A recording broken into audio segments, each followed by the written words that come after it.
콘스탄티노플의 피아니스트. 16화. 꼭 결혼해야 해? 황홀한 선셋.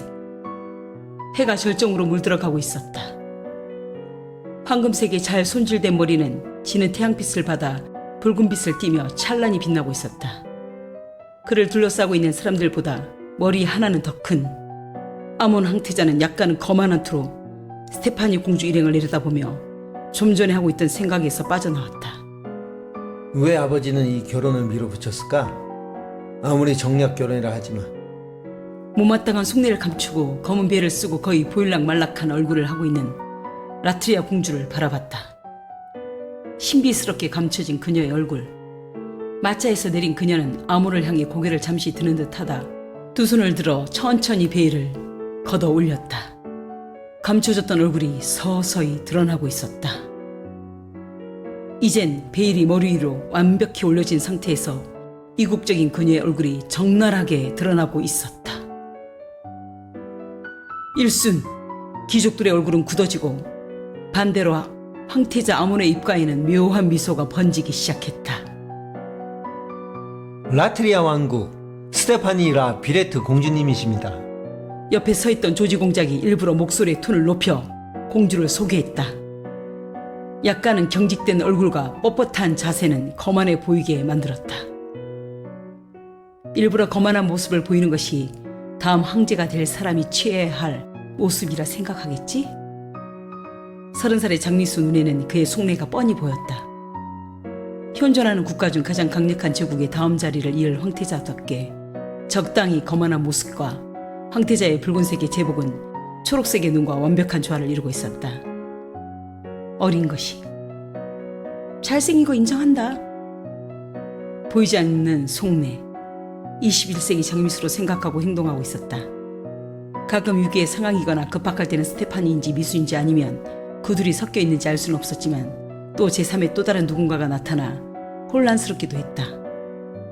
위풍당당한 모습은 마음에 들어. 내가 얼마나 매력적인지 잘생기는지 봐라 하는 투의 황태자의 모습은 거부감이 일기도 하였지만 그를 마냥 적군처럼 경계하며 대할 수는 없었다. 일단은 매력적인 적으로 간주하자. 그렇게 생각하자 마음이 한결 가벼워졌다. 친절한 미소를 띠며 스테파니에게 다가왔다. 스테파니 공주, 몰래서 오느라 고생 많았습니다. 황태자의 부드러운 말에 스테파니는 고개를 숙이며 살짝 얼굴을 붉혔다. 눈부시도록 새하얀 치아가 매력적으로 드러났다. 국혼? 나라의 경사가 아닌가. 황태자와 공주의 결혼이라 애교 사절단과 결혼 준비를 위해 결성된 콘스탄티노플의 귀족 사절단이 서로 인사를 나누었다. 콘스탄티노플에 다른 많은 귀족들이 잔뜩 호기심을 드러내며 모여 있었다. 먼저 귀족 대표들이 인사를 나누었다. 라트리아 왕국 왕의 대리인으로서 아몬 황태자님께 인사 올립니다. 한쪽 무릎을 굽히고 조지 공작은 황태자에게 예를 갖춰 인사를 건넸다. 아몬 황태자는 목에 깁스를 한 사람처럼 고개만 까딱 거릴 뿐. 라트리아의 뷰레트 왕가를 대표해 조지 공작이 있다면 황태자 옆에 서 있는 매의 눈을 닮은 사내 보나파르 대공이 콘스탄티노플에는 있었다. 먼 길 오시느라 고생하셨으니 요덕을 먼저 푸시죠. 내일 저녁에는 환영회 겸 저녁 만찬을 준비해 놓았으니 일주일 후로 다가온 결혼식 절차를 두고 자세한 설명이 있을 것입니다. 칼에 끓는 공작의 허스키한 보이스는 신경을 건드렸다. 만면에 웃음을 띠고 손을 내미는 아몬 황태자에게서 알 수 없는 조소가 섞여 있었다. 웃음 뒤에 가시가 있어. 스테파니는 아몬의 미소에서 깨진 유리 조각처럼 날카로움이 숨겨져 있다는 것을 캐치할 수 있었다. 19살짜리 이제 갓 성인이 되기 위한 준비를 마친 소녀의 눈에는 절대 보이지 않는, 전 세계를 돌아다니며 수많은 사람들을 만나고 다양한 경험이 풍부한 연륜이 있는 30살 여자의 눈에 비친 황태자의 숨겨진 모습이 직감적으로 들어왔다. 스테파니 라 뷰레트를 속일 수는 있어도 장미수를 속일 수는 없었다.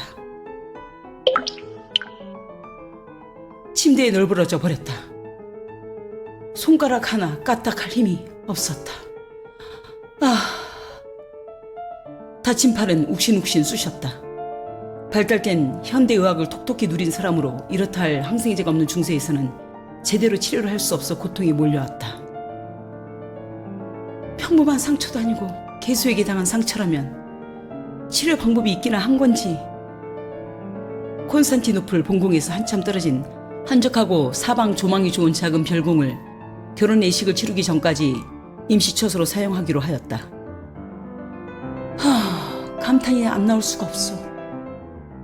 창문을 통해 저녁 노을이 들어왔다. 다른 건 몰라도 자연은 끝내준다. 감탄을 연발하고 있었다. 그렇지만 지금 저녁 노을을 보며 넋놓고 있을 때가 아니었다. 마음이 분주해졌다. 일주일 후 결혼식이라?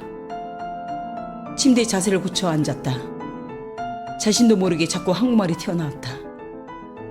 조심해야겠다. 자꾸 한국말이 불쑥불쑥. 이러다 큰 실수하겠어. 주변에 누가 듣는 사람이 없는데도 경계를 하였다. 분명 교통사고로 심각한 상태일 텐데 이런 말도 안 되는 일이 내게 벌어진 걸까?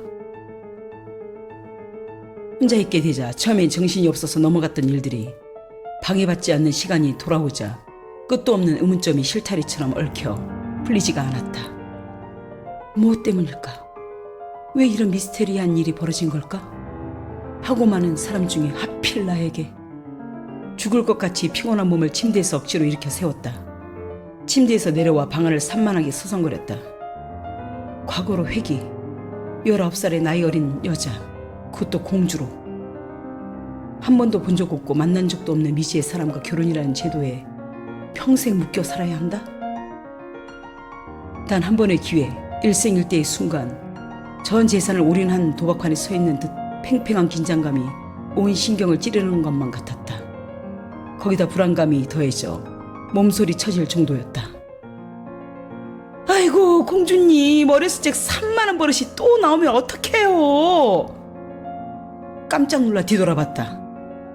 유모가 김이 모락모락 피어오른 레몬티를 쟁반에 받쳐들고 들어왔다. 먹음직스러운 노란색의 레몬. 노란 레몬티가 시선을 붙잡았다. 레몬티를 받아든 순간 어렸을 적 버릇인데? 현대에서도 생각이 깊어질 때 한 곳에 가만히 있지 못하고 방 안을 수십 번씩 왔다 갔다 하는 버릇 때문에 엄마도 힘들어해 하셨는데 이 시대에서도? 눈치 빠른 유모가 스테파니의 상태를 알아챘다. 그녀는 한쪽 구석에 있는 티테이블 의자에 스테파니를 앉혔다. 몇 년 동안 하지 않아 고치신 줄 알았는데 결혼을 앞두고 다시 옛날 버릇이 나타나면 어떡해요, 공주님. 결혼이 부담되는 건 알지만 이러시는 거 황태자님이 아시기라도 하시면. 알라면 알라지. 그래서 결혼이 파토 났으면 좋겠는데 뭘. 공주님, 아이고 누가 들으면 큰일 날 소리를 그렇게 겁없이 하세요. 나 도망가고 싶다. 결혼 꼭 해야 해? 쉿! 유모는 목소리를 낮추고 누가 없나 잔뜩 주변을 경계하며 살폈다. 아이고 큰일 날 소리를 계속 하신대. 공주님은 공주님 혼자만의 문제가 아니에요. 나 혼자만의 문제가 아니라니. 아니 왜 페라투스 대제께서 공주님을 선택한 줄 아세요? 무슨 말이야?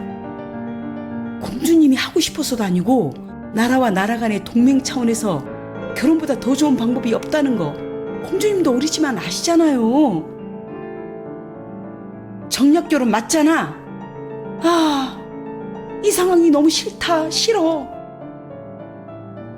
결국 속내를 다 드러내고 말았다. 더 이상 참을 수 없어 폭발하기 일보 직전이었다.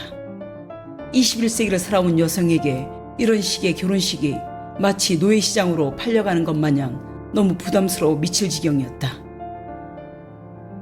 어떻게 만나보지도 않고 사랑 없는 결혼하냐고. 자신의 상태를 정확히 표현하자면 21세기형 삶의 형태, 정신, 방식이 지배하는 누구보다 독립적인 여성이다. 전문 분야에서 세계 최고라는 찬사를 받으며 살아온 사람으로서 받아들일 수도 이해할 수도 없는 상태였다. 공주님은 정말 다행인 줄 아세요. 아몬 황태자님이라면 제국 내에서, 아니 대륙 내에서 최고의 신랑감이에요. 저 얼마 전 루도니아의 공주님은 아, 그분도 공주님과 똑같은 나이잖아요. 아버지 뻘도 아니고 50이 넘은 할아버지 뻘 되는 대공에게 팔려가다시피 결혼을 했어요. 결혼식 날 퉁퉁 붓도록 울고 또 울었다잖아요. 불쌍도 해라. 거기에 비하면 우리 공주님은. 유모는 미간을 좁히며 혀를 찼다. 할아버지 같은 사람과 결혼이라니. 노예로 팔려가는 거나 마찬가지가 아닌가. 그런 끔찍한 일이 왕가에서 버젓이 일어나다니 뭐라 할 말이 없었다. 높은 신분의 가문에서 벌어지는 정략적 결혼 형태란 말인가? 아몬 황태자는 흠잡을 데 없는 완벽한 신랑감임은 틀림없으니 더 이상 핑계댈 말이 없었다. 오히려 스테파니 쪽이 더 조건으로 따지자면 기울었다. 가본 적 없는 길을 가야 하는 막연함, 낯설기도 하고 두렵기도 하고. 그러실 거예요. 그렇지만 결혼을 안 하고 살 수는 없어요. 유모는 등을 토닥거려 주었다. 우리 공주님이 고민도 하시고 요 며칠 새 정말 성숙해지셨어요. 내가? 정말 그랬다. 나트리아에서 공주라며 투정 부리고 자신의 분이 풀릴 때까지 괴롭히고 난리도 아니었을 것이다. 콘스탄티노플에서 공주는 감옥해진 데다 다른 사람을 배려할 줄도 알았다. 그뿐인가? 얼마 전 그 사건. 그래, 위험을 무릅쓰고 다른 사람을 구하려 했다는 것은 상상도 못할 일이야. 마침 공주의 다친 팔이 눈에 들어왔다. 공주님, 팔은 어떠세요? 별거 아니야. 금방 나을 거야. 역시 여태껏 스테파니 공주의 행동이 아니다. 분명 달라졌는데. 별거 아니지 않았다. 며칠 동안 치료하였지만 전혀 진척이 없고 오히려 조금씩 통증이 더해졌다. 핥힌 부위가 까맣게 죽어가며 더 퍼지고 있었다. 괜찮다 말을 했어도 팔을 내려다보며 난감한 표정만은 숨길 수 없었다. 아차, 깜빡했다. 공주님 기분이 울적해 보여서 좋은 소식 전해드릴게요. 기분이 좀 풀리실 거예요. 뭔데? 알아맞혀 보세요. 글쎄, 요한나님께서 드디어 오신대요. 요한나? 반응이 조용하자 유모는 혼자 호들갑을 떨었다. 공주님 안 좋으세요? 공주님도 요한나님 얼마나 좋아하시잖아요.